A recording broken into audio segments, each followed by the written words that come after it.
यह वीडियो आप सभी के लिए बहुत ही महत्वपूर्ण होने वाली है, क्योंकि इस वीडियो में हम लोग जानने वाले हैं कि पूरक कोण किसे कहते हैं, समपूरक कोण किसे कहते हैं, आसन कोण किसे कहते हैं, सम्मुख कोण किसे कहते हैं, संगत कोण किसे कहते हैं, शीर्षाभिमुख कोण किसे कहते हैं, अंतः एकांतर कोण किसे कहते हैं, एकांतर कोण किसे कहते हैं।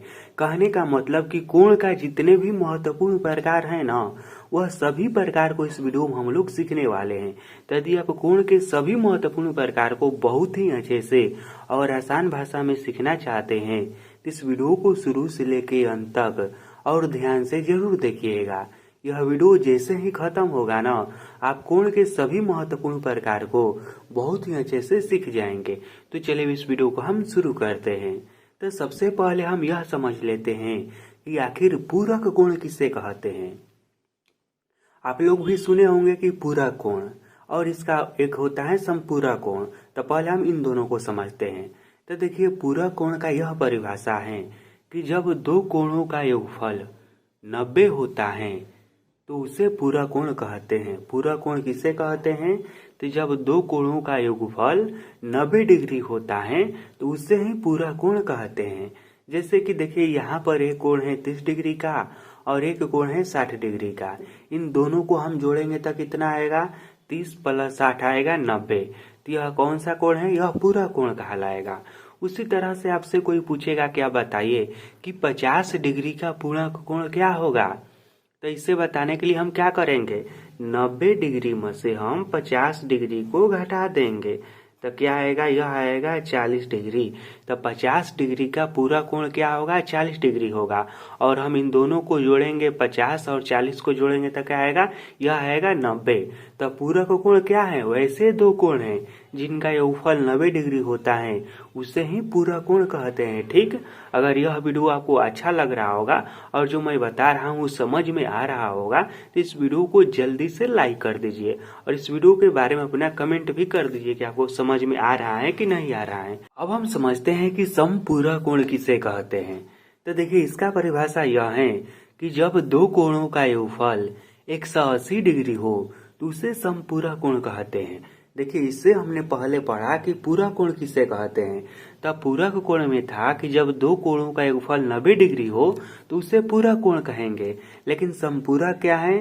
तो समपूरक यह है कि जब दो कोणों का योगफल 180 डिग्री हो तो उसे समपूरक कोण कहेंगे। जैसे कि यहाँ पर एगो 130 डिग्री का कोण है और एगो है 50 डिग्री का कोण। इन दोनों को हम जोड़ेंगे तो यह आएगा 180 डिग्री। ठीक, तो इस तरह का जो भी कोण होगा जिसका योगफल 180 डिग्री होगा तो उसे हम संपूर्ण कोण कहेंगे। और यह भी आपको ध्यान रखना है कि दो ही कोण मिलकर 180 डिग्री होना चाहिए, न कि 3 कोण मिलकर। ठीक, जैसे कि आपसे कोई पूछे कि बता दीजिए, अब जब आप संपूरक कोण जानते हैं तो 120 डिग्री का संपूरक कोण क्या होगा, तो आप कैसे निकालेंगे? तो 180 में से 120 को घटा देंगे तो निकल जाएगा इसका संपूरक कोण। तो 0 में से 0 घटेगा 0, 8 में से 2 घटेगा 6, 1 में ले घटेगा 0, यानी कि 120 डिग्री का संपूर्ण कोण क्या होगा? तो 120 डिग्री का संपूरक कोण होगा 60 डिग्री। ठीक, तो हम समझते हैं कि आसन कोण किसे कहते हैं। देखिए, इसमें अधिकांश लोग कंफ्यूज होते हैं। अभी जो हमने पूरक संपूरक पढ़ा वह तो बहुत ही आसान था। यदि दो कोणों का योगफल 90 हो रहा है तो पूरक और दो कोणों का योगफल 180 हो रहा है तो संपूरक हो गया। ठीक, लेकिन आसन कोण क्या है? तो देखिए, इससे समझिए, यह भी मैं आपको बहुत ही आसानी से समझा दूंगा। यह ऐसा है कि ऐसे दो कोण जिनकी एक भुजा उभयनिष्ठ हो उसे आसन कोण कहते हैं। देखिए, यह परिभाषा अभी पूरा नहीं है, इसमें और भी शब्द जुड़ेगा कि ऐसे दो कोण जिसका एक भुजा उभयनिष्ठ हो और एक ही शीर्ष बिंदु हो उसे हम आसन कोण कहेंगे। जैसे में देखिए, यहाँ पर दो कोण हैं, एक कोण है यहाँ पर एक और एक कोण है यहाँ पर, यह हम मान लेते हैं कि दो। ठीक, दो कोण है। ठीक, अब इसका देखिए, एक भुजा उभयनिष्ठ है, यह वाला जो भुजा है इसका ओसी यह उभयनिष्ठ है। उभयनिष्ठ से कहने का मतलब कि यह भुजा जो है एसी, यह दोनों कोण में है। कोण इसमें भी है, कोण एक में भी है और कोण दो में भी है, और इनका एक ही शीर्ष बिंदु है वो यहाँ से ही यह दोनों कोण बन रहा है। तो इस तरह से कोई भी दो कोण बनेगा जिसका एक ही शीर्ष बिंदु रहेगा, जिसका एक भुजा उभयनिष्ठ रहेगा दोनों कोण में, तो उस कोण को हम क्या कहेंगे? उस कोण को हम कहेंगे आसन कोण। ठीक इसी तरह से यहाँ पर भी कोण बना है।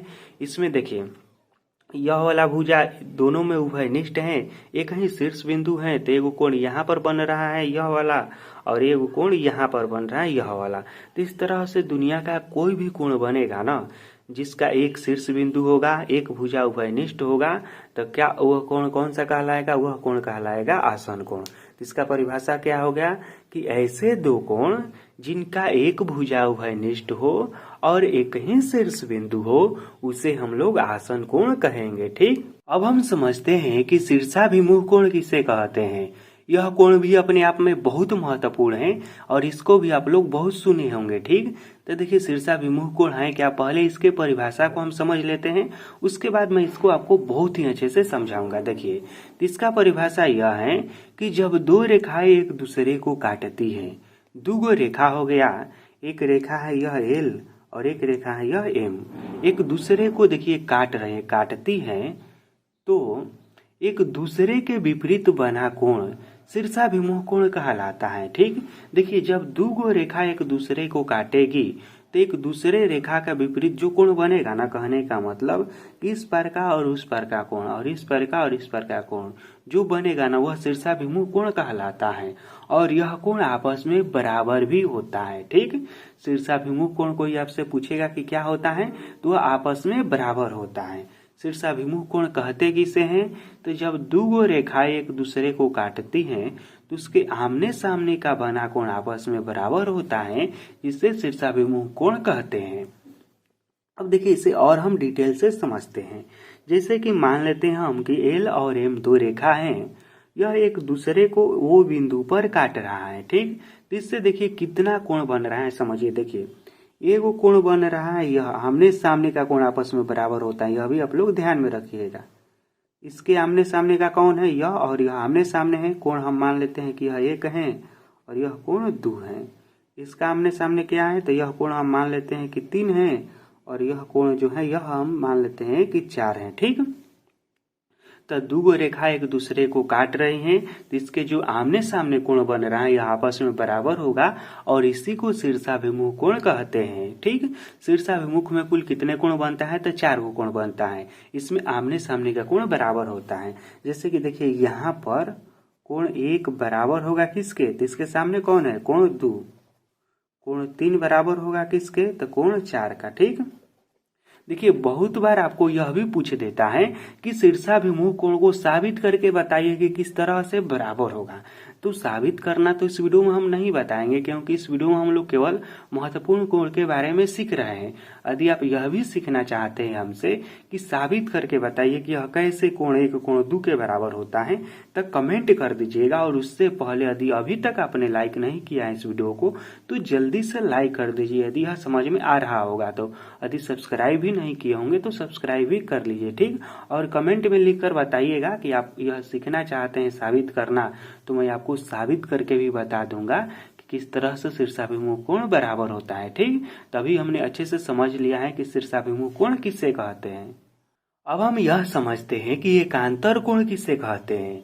तो देखिए इसका परिभाषा क्या है, पहले परिभाषा समझेंगे, उसके बाद मैं आपको इसे बहुत ही अच्छे से समझा दूंगा, अभी ही याद करवा दूंगा। ठीक, तो देखिए एकांतर कोण का परिभाषा क्या है? जब दो समांतर रेखाओं को कोई तिर्यक रेखा काटती है, इसका परिभाषा क्या है कि जब दो समांतर रेखा को, जैसे कि देखिए यहाँ पर दो समांतर रेखा है, एगो है एल और एगो है एम, इसे कोई तिर्यक रेखा यह है टी, यह काट रही है। ठीक, तो इसका परिभाषा यहीं से शुरू होता है कि जब दो समांतर रेखाओं को कोई तिर्यक रेखा काटती है तो तिर्यक रेखा के विपरीत दिशा में बनने वाला कोण एकांतर कोण कहलाता है। ये कोण आपस में बराबर होता है। देखिए यह कह रहा है यह कि जब दो समांतर रेखा को कोई भी तिर्यक रेखा काटेगी, यहाँ पर अच्छे से समझिए, परिभाषा को छोड़िए, चित्र को देखिए, अब आपको मैं अच्छे से समझाऊंगा। क्या कह रहा है कि जब दो समांतर रेखा को कोई तीसरी रेखा यानी कि कोई तिर्यक रेखा काटती है तो तिर्यक रेखा के विपरीत दिशा में बना कोण आपस में बराबर होता है और यह एकांतर कोण कहलाता है।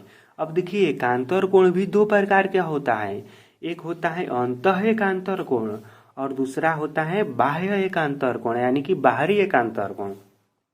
अब समझिए कि एकांतर कोण बना कहाँ कहाँ पर है यह समझिए। देखिए आज आपका सारा डाउट क्लियर हो जाएगा, इसे जरा ध्यान से समझिएगा। देखिए यह तिर्यक रेखा हो गया, इस तिर्यक रेखा के दोनों तरफ पहले हम देख लेते हैं कि कहाँ कहाँ पर कोण बन रहा है। तो देखिए यह तिर्यक रेखा हो गया ना, तो एक कोण यहाँ पर बन रहा है, एक कोण यहाँ पर बन रहा है, ठीक। एगो कोण यहाँ पर भी बन रहा है और एगो कोण यहाँ पर भी बन रहा है, एगो कोण यहाँ पर भी बन रहा है और एगो कोण यहाँ पर भी बन रहा है, फिर कोण यहाँ पर भी बन रहा है देखिए, और कोण यहाँ पर भी बन रहा है, ठीक। पहले हमने यह देखा कि तिर्यक रेखा के जरी जरी कौन सा कोण बन रहा है, ठीक। अब हमें एकांतर कोण समझना है कि इसमें इतना सारा कोण बन रहा है, तो इसमें एकांतर कोण कौन है। तो एकांतर कोण का परिभाषा यह होता है कि तिर्यक रेखा के विपरीत दिशा में जो कोण बनता है उसे एकांतर कोण कहते हैं और वह कोण आपस में बराबर भी होता है। अब देखिए इसमें एकांतर कोण में कौन कौन आएगा।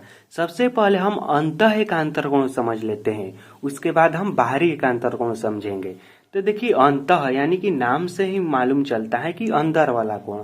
तो अंदर वाला कोण कौन है, देखिए यह हो गया यह रेखा और यह रेखा, तीन दोनों के बीच में जो कोण बनेगा वह अंदर वाला कोण होगा, ठीक।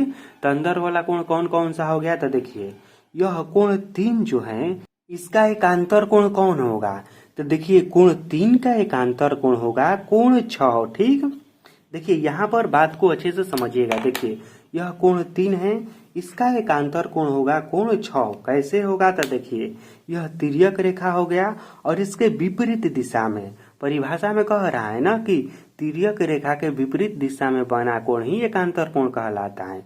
तो कोण 3 का विपरीत दिशा में कौन कोण बन रहा है, तो कोण 3 के विपरीत दिशा में बन रहा है कोण 6, ठीक।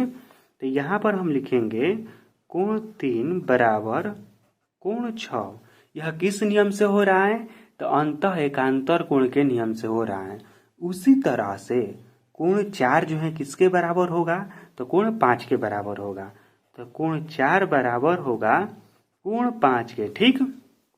तो यह हमने समझ लिया कि अंतः एकांतर कोण कौन कौन सा होता है, ठीक। तो आगे से जब भी आपको कोई दो समांतर रेखा को कोई तिर्यक रेखा काटेगी तो वहां पर जब भी आपको कोण बना हुआ मिलेगा तो आप बहुत ही अच्छे से समझ जाइएगा कि कौन सा उसमें अंतः एकांतर कोण है। तो इस तरह से देखिएगा अंदर वाला कोण और उसके तिर्यक रेखा के विपरीत दिशा वाला कोण बराबर होता है, ठीक। तो कोण 3 के बराबर होगा कोण 6, कोण 4 के बराबर होगा कोण 5, इस तरह से, ठीक है, विपरीत दिशा में। अब बाह्य एकांतर कोण कौन है, तो अब हमें बाह्य एकांतर कोण देखना है ना, तो अंदर वाला अब छोड़िए, इसे आप सब भूल जाइए, ठीक। अब बाहर में देखिए कि बाहर में कौन कौन सा कोण बन रहा है। इसके बाहर देखिए 1 2 यह वाला बन रहा है और यह वाला बन रहा है, ठीक। अब बाह्य एकांतर कोण क्या है, तो कोण 1 यह किसके बराबर होगा, इसके विपरीत दिशा में कौन बन रहा है, एकांतर में अंतर होना चाहिए, तो कोण 8 बन रहा है। तो बाह्य एकांतर कोण में आएगा कोण 1 बराबर कोण 8। उसके बाद कोण 2 किसके बराबर होगा, तो कोण 7 के बराबर होगा। तो कोण 2 बराबर होगा कोण 7, ठीक। अब इस वीडियो का अंतिम महत्वपूर्ण कोण है संगत कोण। अब हम इसे समझ लेते हैं कि आखिर संगत कोण क्या है। तो देखिए जब दो समांतर रेखाओं को कोई तिर्यक रेखा काटती है, यह भी उसी तरह से जिस तरह से हमने अभी एकांतर कोण पढ़ा, ठीक। इसका भी परिभाषा उसी तरह से मिलता जुलता है, लेकिन यह बिल्कुल उससे अलग है। देखिए क्या कह रहा है कि जब दो समांतर रेखाओं को कोई तिर्यक रेखा काटती है तो एक ही दिशा तथा एक ही स्थिति में बनने वाला कोण को संगत कोण कहते हैं।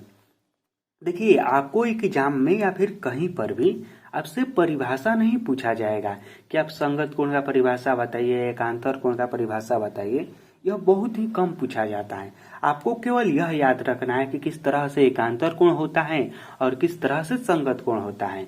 तो संगत कोण क्या है, तो देखिए जब दो समांतर रेखाओं को कोई भी तिर्यक रेखा काटेगी तो तिर्यक रेखा को यहाँ पर अब समझना है। देखिए तो तिर्यक रेखा काटती है तो एक ही दिशा तथा एक ही स्थिति में बनने वाला कोण तिर्यक रेखा के एक ही दिशा और एक ही स्थिति में बनने वाला कोण ही संगत कोण कहलाता है। जैसे में देखिए यहाँ पर यह तिर्यक रेखा काट रही है तो एक ही दिशा तथा एक ही स्थिति, इसे समझिए। देखिए यहाँ पर भी उसी तरह से कोण बनेगा जैसे कि पहले हमने बताया।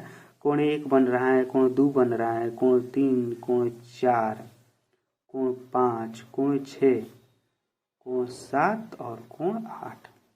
अब इसमें संगत कोण कैसे हम निकालेंगे? देखिए पहले एक बार मैं रिवीजन के लिए आपको बता दूं कि एकांतर कोण कौन कौन सा है।